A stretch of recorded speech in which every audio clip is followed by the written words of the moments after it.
Polisi masih menggali motif pembunuhan dalam kasus remaja yang membunuh ayah dan neneknya. Untuk membahas sudah bersama dengan kami pakar hukum pidana unsut Hipnu Nugroho. Prof Hipnu, selamat malam. Selamat malam Mbak Nitya. Prof, kalau yang dinanti ini kan kejelasan mengenai motif dari kasus ini. Bagaimana sebenarnya proses pendekatan, penggalian bukti, pemeriksaan dan juga pendampingan anak yang berkonflik dengan hukum untuk kemudian mengetahui persis apa sebenarnya yang menjadi pemicu, menjadi motif. Ya, yang jelas karena ini anak berhadapan hukum adalah masih anak di bawah umur, tunduk pada sistem peradilan anak. Apa itu sistem peradilan anak? Sistem peradilan anak adalah meletakkan anak dalam suatu proses peradilan menjaga stigmatisasi sehingga anak ke depan masih bisa mengisi kehidupannya. Oleh karena itu, dalam hal seperti ini kita harus lihat motifnya apa. Motifnya apa? Apakah memang motif karena dendam, karena faktor lain, atau karena kejiwaan? Kalau kejiwaan, kayaknya agak sulit ya. Tapi juga nanti kita lihat tergantung pada ilmu bantunya, ilmu apa namanya psikologi forensik tadi, psikologi forensik anak itu seperti apa. Dalam hal seperti ini, maka kita lihat nanti upaya-upaya paksa yang dilakukan anak berhadapan hukum ini, Polri hanya punya waktu 7 hari, perpanjang 5 hari. Jaksa pun juga 5 hari, perpanjang 5 hari. Peradilan pun hanya 10 hari. Di sini dimaksudkan agar peradilan ini cepat. Cepat dan hukumannya pun terhadap anak maksimal setengah yang diancamkan dalam undang-undang. Ini prinsip perlindungan anak. Sehingga seandainya nanti motifnya terpenuhi melakukan suatu pembunuhan, dipidana separuh dari hukuman yang dicatat undang-undang. Misalkan tadi undang-undang 338 itu 20 tahun Pak ya. Berarti 10 tahun. 10 tahun ditambah 14 tahun, berarti 24 tahun. Berarti 24 tahun si anak tersebut bisa keluar mengisi kehidupannya. Ini saya kira desain terhadap anak yang berkonflik dengan hukum. Mudah-mudahan ini cepat selesai sehingga anak tersebut bisa berkembang sesuai dengan haknya di kemudian hari.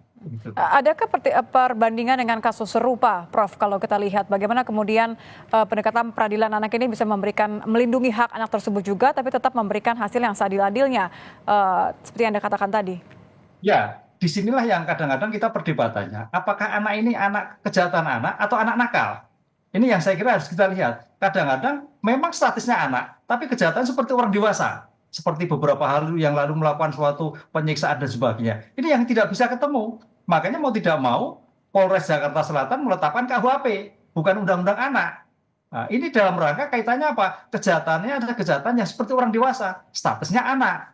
Dengan demikian, dalam peradilan ini, negara wajib melindungi, memberikan hak-haknya kepada anak yang bersangkutan. Sehingga anak itu jangan sampai menjadi stigma, bisa hidup di kemudian hari dan mengisi kemerdekaan. Ini yang dilakukan, termasuk peradilan-peradilan dilakukan nanti adalah tertutup, kecuali putusannya. Kenapa? Jangan sampai terjadi trauma anak yang bersangkutan.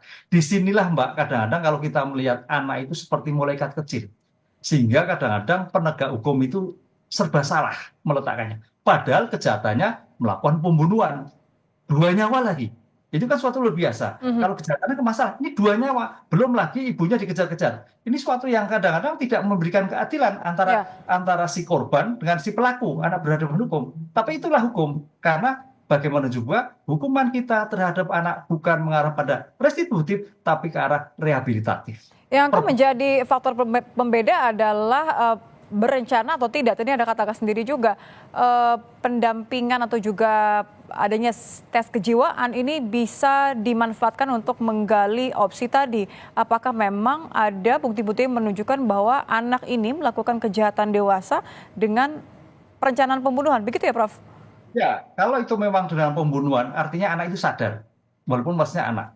Ini yang menarik. Tapi kalau memang nanti ternyata dari psikologi forensik anak itu tidak bisa dipertanggungjawabkan dalam kondisi depresi, wah itu bisa kena pasal 44, ketidakmampuan. Artinya sebagai penyebab alasan pemaaf yang menyebabkan dirinya tidak bersalah, penghapus kesalahan. Ini yang ada dilematis, apakah nanti penghapus kesalahan kalau kesalahan tidak dapat dipidana, tapi kalau memang nanti ada perencanaan yang kemudian menyebabkan, berarti masuk pada konsep persidangan. Jadi penghapusan kesalahannya akan seperti apa nanti penerapannya, Prof?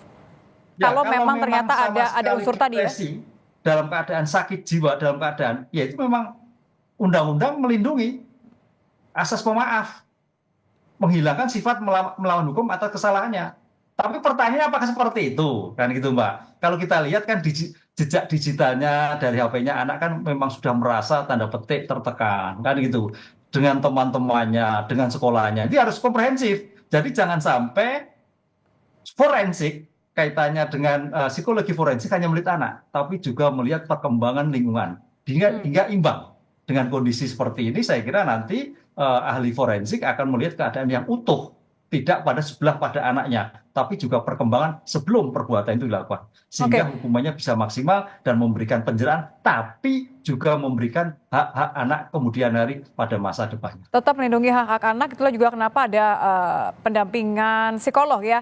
Ini kan baru saja bisa diperoleh keterangan dari anak yang berhadapan dengan hukum ini karena sebelum-sebelumnya ia hanya bisa menangis dan tidak bisa bercerita. Nah, kalau dalam kondisi seperti ini, bagaimana penanganannya? Apakah memang harus ada pihak keluarga yang juga ikut kemudian mendampingi supaya semuanya terungkap secara jelas, mengeliminir kemungkinan bahwa ada hasil-hasil tes kejiwaan tadi atau seperti apa, Prof? Ya, itulah perbedaannya ketika seorang anak sebagai tersangka dengan seorang dewasa.